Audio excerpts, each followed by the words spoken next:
IL-2 Korea has just received what is arguably its biggest early access update yet, Commander Career. Instead of simply jumping into a mission, you'll now take command of an entire air unit, assigning pilots, managing supplies, selecting missions, and dealing with the consequences when things don't go according to plan. There's a lot packed into this update, so in this video I'll walk through everything that's new, how these systems work, and what's still planned for Commander Career mode from now all the way until official release. At its core, Commander Career transforms IL-2 Korea into a persistent campaign. Instead of simply selecting a mission and taking off, you're placed in command of an entire unit operating throughout the Korean War. That means your responsibilities extend well beyond simply just flying the airplane.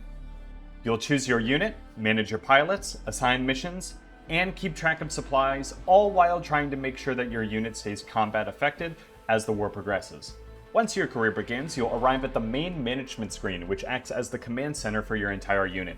From here, you'll assign available missions, review your pilots and aircraft, manage supplies, follow the progress of the current operation, all while deciding how to tackle the objectives assigned to you by higher command. Rather than jumping straight into the cockpit, every day begins here, giving the mode a much stronger sense of planning and progression as compared to previous IL-2 titles. The first major decision you'll make is deciding who you'll fight for. Commander Career includes a variety of historically accurate squadrons from both sides of the conflict, each equipped with the aircraft they actually flew during that stage of the Korean War.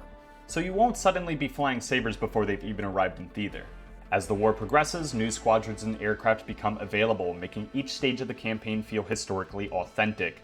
For example, choosing the 9th FSB only lets me fly until December of 52, while these other units stay in theater well into the summer of 53. Want to dominate the skies in dual MiGs and a shiny new saber? Go right ahead.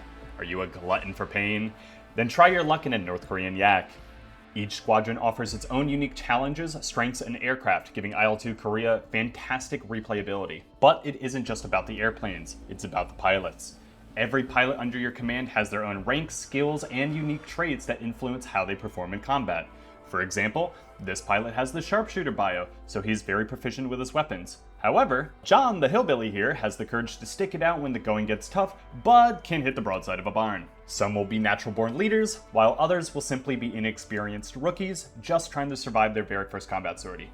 However, as pilots fly out on more missions, their skills can improve, allowing you to promote them to higher ranks. That means every successful mission isn't just another victory, but an investment in the future strength of your unit. The rookie pilot who survives today might end up being one of your strongest pilots months from now. However, every loss is permanent, making you feel much more invested in your wingman compared to previous titles. Each mission you get to decide who flies and who stays behind. Have a high priority mission where you can't afford to fail? Send out your best pilots.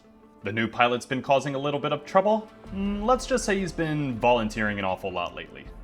Jokes aside, this creates some genuinely interesting decisions. Do you send out your best pilots because they're more likely to succeed? Or protect your veterans and risk sending out inexperienced pilots instead? Neither choice is perfect, and every decision comes with consequences. Once you have signed the pilots and confirmed the mission, you can either choose to fly the sortie yourself or allow your squadron mates to carry it out without you. In this case, you can follow the mission in real time, where you'll receive a detailed report showing who returned, what objectives were completed, and any losses your unit suffered, all of which feed directly into the next stage of the campaign.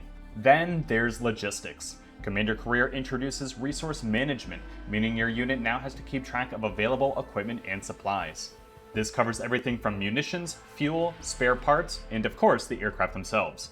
If you're running low on supplies or expecting to need more during an upcoming operation, you can always request more. However, these take time to arrive.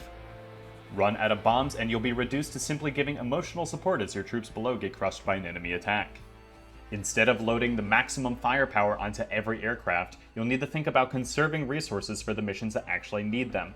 Gone are the days of dropping a pair of 1,000-pound bombs on every machine gun nest from here to Pyongyang. However, if managing every aircraft pilot and loadout sounds overwhelming, Commander Career also includes an auto-planning feature.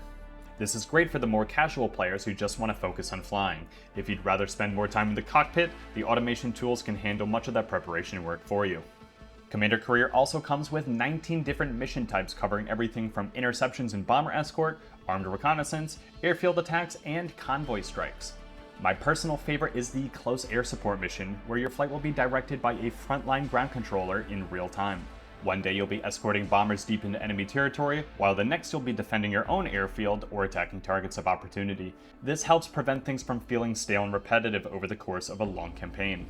The developers also plan to add more mission types over the course of 2026, such as artillery spotting and attacking naval forces.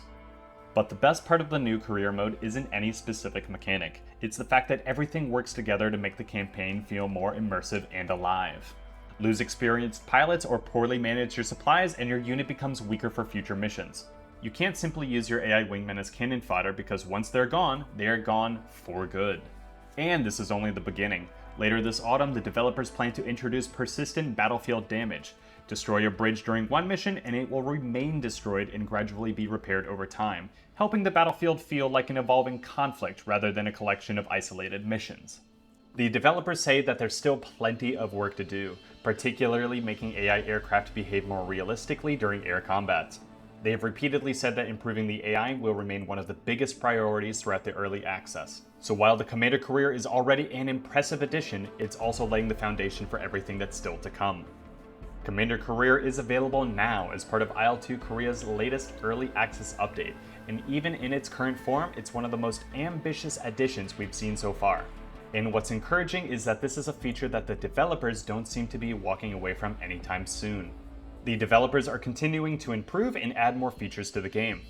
Is this the kind of campaign you've been waiting for, or are there still features that you'd like to see added? Let me know down in the comments section below. We'll be sure to cover IL-2 Korea more as we get closer to launch, including this new career mode. Before we finish today's video, I also want to take a moment to sincerely thank everyone who has supported the channel so far. We recently passed 1,000 subscribers, which is an incredible milestone, especially considering how quickly this community has grown in such a short amount of time. Your views, comments, likes, and feedback have all helped me shape the channel, and I really appreciate everyone who continues to come back for each new upload. There are plenty more videos on the way covering both IL-2 Korea and IL-2 Great Battles, including more missions, campaigns, aircraft tutorials, and major updates as they arrive. And if you enjoyed today's video, take a look at the playlists on screen for even more content. Thanks again for watching, and I will see you in the next video. Signing off.